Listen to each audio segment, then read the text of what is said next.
What happens when political ideologies collide in a college auditorium? Intense debates, heated exchanges, and plenty of contradictions. Today, we take a closer look at the viral exchange between Charlie Kirk and a student who challenged him on topics ranging from LGBT rights to gender issues. So why do you care so much about other individuals living their lives? Why is it affecting you? Do you have something up your ass or something? Well, I could throw that right back to you. Why do you care so much about what I have to say? Because you're affecting other people's rights. You're taking away people's choices. You are hurting people. Read the Constitution! What rights am I taking away exactly? You're trying to take away gender-affirming care for individuals. You are affecting abortion rights. You are hurting people. Got it. So what is a woman? What is a woman? It's what people identify as. It's a gender. Sex is different. Sex is different from gender. So, can anyone be a woman? Yes. At what point do you know you're looking at a woman? Doesn't matter when you are looking at a woman. You don't have to look at a woman and immediately tell. Can you tell looking at a baby what gender they are without looking at their privates? Tell me that. Sometimes. Sometimes. What about that baby is different? But hold on. By the time they're 6 months old, you can actually tell a young boy tends to gravitate more towards balls and remotes. That's because it's gender affirming. That is convincing individuals at a young age. You are socializing, putting them in situations where they want certain different things. Let's look at... Thank you. So, let's say you were a little kid and your parents taught you to like pink. Let's actually look back in time. Pink actually used to be a male color instead of blue. In what world? Actually, in the 1920s. So you say that I'm here to take people's rights away. Yes. That is your main contention. Yes, because... Right from the start, the debate dives into identity politics. The student argues that gender is a matter of personal identification. When Charlie follows up with the question, "What is a woman?" the discussion shifts into a mix of biology, identity, and social perspectives, highlighting how complex and challenging these conversations can be. Yes, it is! No, it's not. Yes, it is! Look at, anything that is evolving the uterus? Well, no, in order for it to be an abortion, it must be a human life. No. Anything that is evolving the uterus and you have to get rid of it, it is considered abortion. No, that's not how it works. So again, you say I'm here to take rights away. Yes. Do you agree life is a right? I feel like if it's a clump of cells, then it's not alive. No, but let's go back. Do you think every human being has a right to life? Depending on how many weeks, but let's... So wait, hold on. Who's trying to take rights away? I want to protect the rights of all human beings. You call them a clump of cells. Who's trying to take rights away exactly? So when is it a human being in your mind? When is it a human being in your mind? Well, it's not even on my mind. Human development objectively begins at conception. At conception. So even if I had a miscarriage, what are you going to say about that? It's a tragedy. It's a tragedy? Yes. Okay, then let's talk about, what if it's affecting the woman or anybody who is pregnant in this situation? What if they're going to die and they have to get an abortion? That's the only way they're going to live. Are they going to be over? Well, hold on. Just so we're clear, that's only a couple thousand cases a year. No. And so, yes, it is. Have you seen how many individuals have already died because they haven't been able to get abortion care? Abortion in the life of the mother can be put aside as something that needs to be considered. However, it's not always necessary. But let's talk about the main thing, because there's over 1.5 million abortions every single year that don't involve rape, incest, or life of the mother. 1.5 million. Yes, but let's just ask you a very simple question. When does human life begin? When does human life, in my personal opinion, is going to start around the second trimester, a little more farther along. But things heat up when the topic shifts to abortion. The student argues that anything involving the uterus could be considered in that category. When Charlie asks directly about whether life begins at conception, she sidesteps the question and shifts her definitions mid-discussion. What unfolds isn't just a disagreement, it's a full-on clash of ideas. So it's acceptable to be able to murder your young if all of a sudden you don't have the money to support them. That you can murder your offspring if you're poor. So in the first couple of weeks, even though it's still not fully developed, doesn't even have a heartbeat, doesn't even have development does not equal dignity. A human being is a human being regardless of the process of development that it is in. Period. And so, who's trying to take rights away? I actually want more human beings to be born. Then why are you affecting LGBT? Well, hold on. We're talking. Let me finish on abortion.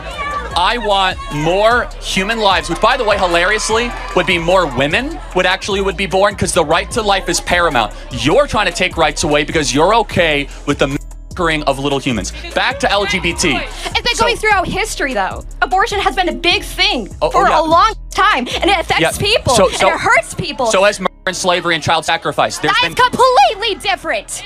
No, it is murder. Okay, so let me ask you a question then. Define what is murder. What is murder? Wow. Are you going to be talking about first-degree murder, like homicide, like going and having the intent to kill a person, having the intent to kill somebody? But I'm just saying a clump human of being, cells right? is but a clump of cells is different. Hold on, time out. If it's a clump of cells, what species is it? What species is it? What species? It depends. Whatever's going to be pregnant, whatever you're trying species. to abort. Is it a Homo sapien, a crocodile, or a raccoon? Which one is it? What species is it? Oh, wait, so if it's a human clump of cells, then it's a human life deserving of human rights. And the first right is life. And so you could call it a clump of cells, which is dehumanizing language, but I'll go back to this. Ironically, you're the one that is actually intruding on human rights. We're the one protecting human rights. But you're trying to get rid of the options so people can have rights to their own body. If someone does not want to have a child, they should not be forced to. Oh, wait.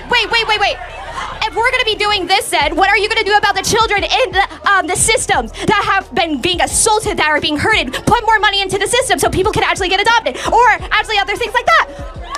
Again, none of that is relevant. No, because you want more babies to be born. What about people that can't afford them? They have to go into systems. How many people are on the adoption waiting list? Yeah, well, I know how many kids actually get adopted. How many kids that go into systems or are being fostered, that get assaulted, that get hurt? Are you going to be helping those children that get over by this system?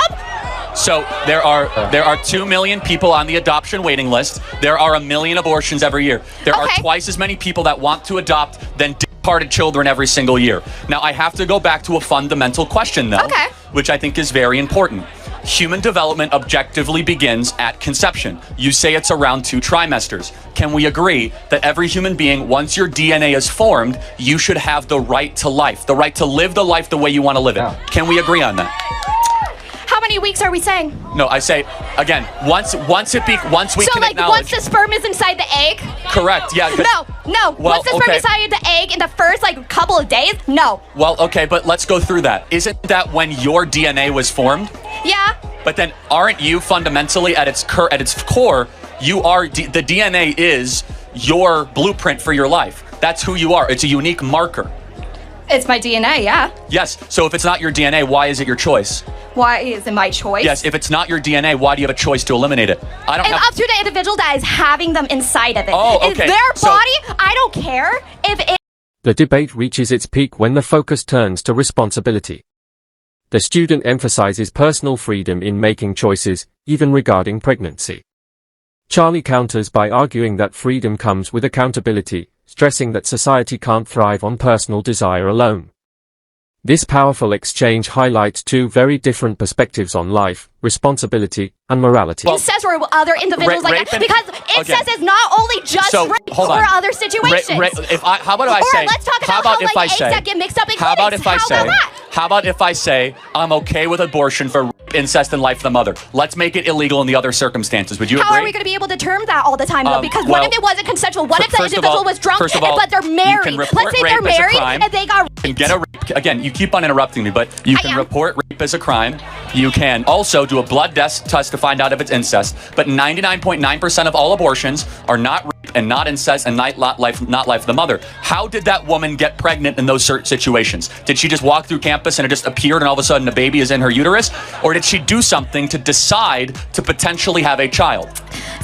But contraceptives sometimes don't always work. So, but hold on a second.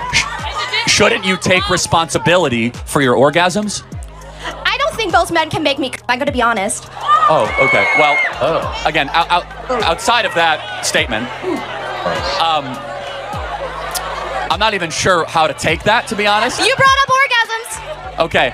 Shouldn't you take responsibility for the sex that you have? I mean, if I was wanting to have a child and my contraceptives, I didn't use any contraceptives, and I wanted to get pregnant, sure, I'm taking responsibility for that life because I wanted that life. But let's say I was having sex and my contraceptives didn't work and I got the chance of getting pregnant. I am not having that child. You still have but you still decided to have sex. Yeah. And again, our opinion, when you go and decide, having sex is not something you need to survive. It's not like showering or eating or shelter. You can live without having sex. You can have a little bit of self-control. If you decide to go have sex, you should understand you play certain games, you win certain prizes, which might be another human life. And it is the I don't want to have another child, though. Hold on a second. Then don't go have sex. No. Yeah, exactly. Oh, so you understand how narcissistic that is, that I want to keep on having fun, and if I have a human being and oopsie daisy, I'm going to eliminate that other human being because I don't want to have the human being, but I want to keep on having free sex. How is that not the most narcissistic worldview that one can possibly espouse? It's narcissistic that I want to have sex with another consenting individual just because I don't want to have children. I feel like a lot of people in the world have sex. I think a lot of people make money off of having sex, and they don't want to have children. I feel like it is something that everybody do. A lot of people have sex just for pleasure. Just because a lot of people do it does not make it right, number one. Number two, again, fundamentally, your view is I'm going to do whatever I want to do, and I have a question. If it creates other human beings, so be it. Sure. Do you have sex just to have a baby every single time then? Or are you doing it for pleasure? I am married and we have 2 kids. Yeah, so we're pretty good but at are it, you having... I'm assuming that you have had sex more than twice in your life, again, not just I'm not to gonna have the babies. give you an inside look into my sex life, but you're doing it for pleasure, not just to have kids. Well, again, we actually always do it with God's trust that if we get kids, it's a blessing, okay? And we do it in the marital context. Again, you are in a position where you can afford to have children. You are in a position where you are not the lower class. How about this? How about we have the maturity and the sophistication? Again, you keep on using words children and baby. Let me ask you a question. When someone is celebrating a pregnancy, do they call it a clump of cell shower or a baby shower? That's also when it's already been past those weeks. Oh, so it magically gets pixie dust. You're a human being now. No, because it develops. Oh, exactly, because it's all around the spectrum of human development, and human development starts at conception. Yeah, is it going to be completely developed at the first week? No. So you're not completely developed right now. A lot of people are aren't not going to be completely. I mean, you're never going to be completely developed. It's like you are not completely developed at age 30 or 40. The spectrum of human development keeps on going when you go deep and deep into your life. The question is the most important question: when does that journey begin? That journey begin. Like, when did your process of development begin? My process of development? Yes.